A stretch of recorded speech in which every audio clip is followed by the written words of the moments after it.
Kai, come here. Good boy. Okay, sit. Good. Okay guys, in this video I'm going to cover some things that you may want to practice daily. Do not extend beyond their scope of attention or focus. We want to keep it within as intensive and short, say about 5 minutes will be good. Even though your dog may want to go longer, what we really want is the dog to continually want to practice. So, good boy. So, always make them want to learn more or want to play more, because learning is supposed to be fun. Okay, Kai. You ready? Are you ready? Okay. So, the first thing I want to do is practice structured walking indoors. And there is no negative, by the way. Be sure to never use the word no. The only thing I would use is the form of just to make sure that they have my attention, or I have their attention. Okay. Kai. For Kaiser, I have him walking on my right side because I'm left-handed. For you, it'll be mirrored. Most likely I have them train on the left side. So Kai, who's? Good. And for your dog, most likely I use the word heel.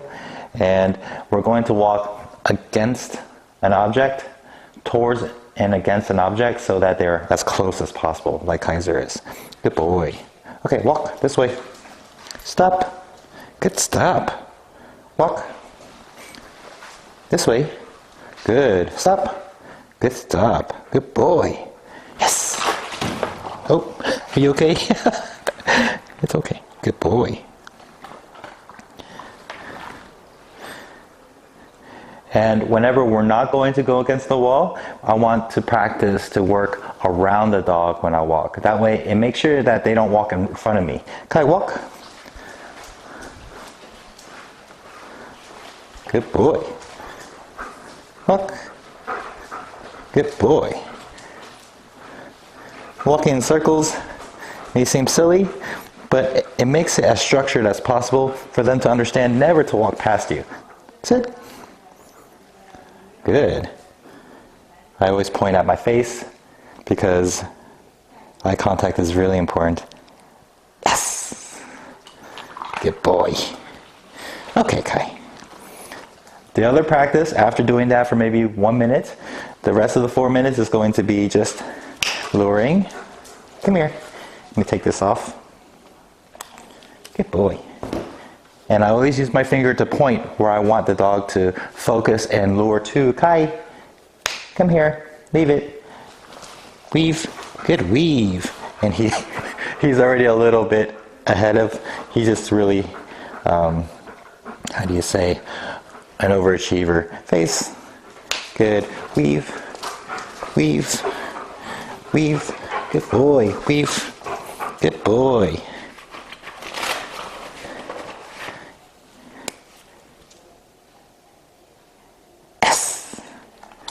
Another thing I like to do if they hesitate to sit is I'll put my hands like this, and I'll lean forward just to like push them down without touching them. Another one that I taught your dog is the spin, most likely only in one direction. So, come here, spin. Good. And the more and more efficient they are at the spin, the luring gets taken away slowly. So I would use a broader circle if they get lost, and the more they understand, the more they won't need that broad circle. So it will just end up being kite, spin. Oh, this way, spin. He doesn't use my hand signals anymore, he understands. But you would use a shorter spin. Spin this way. Good boy. Another one that I would practice with your dog is Mark. Kite. Mark. Good boy. Stay. Mark is really important because it teaches them to stay in one place while standing, and I would encourage them to stand because sitting is automatic. You won't need a mark for that. But for this, standing on the mark, stay. Go on, Mark. Good boy. And then you go back into the heeling position. So for your dog, it'll be on the left side. And I would have my finger up here in front. Stay, mark. Good. And I'll scoot them over and keep them on the mark. Stay on mark. Good boy. Stay on mark. Good boy. Stay on mark. Good boy. Stay. And it increases focus, footwork, and healing. Yes! Good boy. And of course, there's always the standard sit. And preferably have them stand before they go down. Stand, down. Good.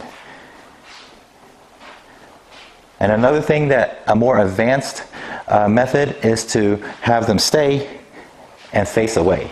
Because a lot of times your commands are only based on hand gestures and eye contact.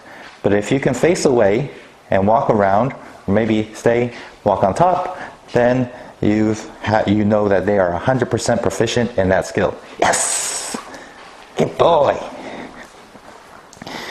And of course, all of this is the preliminaries towards scaffolding to something much greater. So, kite.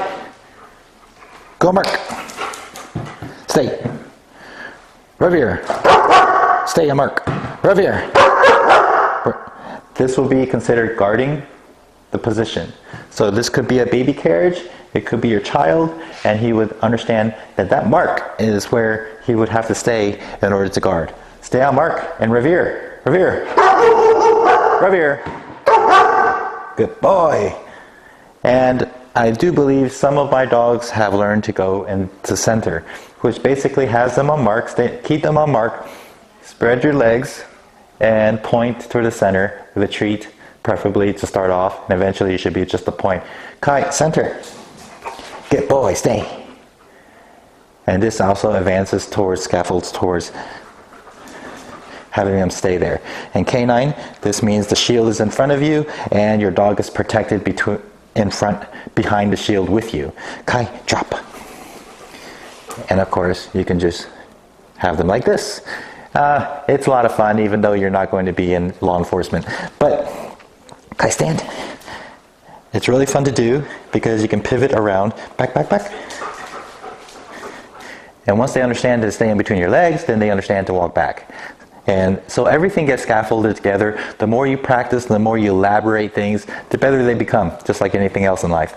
All right, I hope this helps, guys. And if I missed anything, I'm probably just going to erase this video and create another one. But I hope you have a lot of fun with your dog. Please keep in touch. Contact me if you need any help. And whenever I have time, I'm more than happy to come over to your house and just practice with your dog. All right, take care. Bye. Good boy.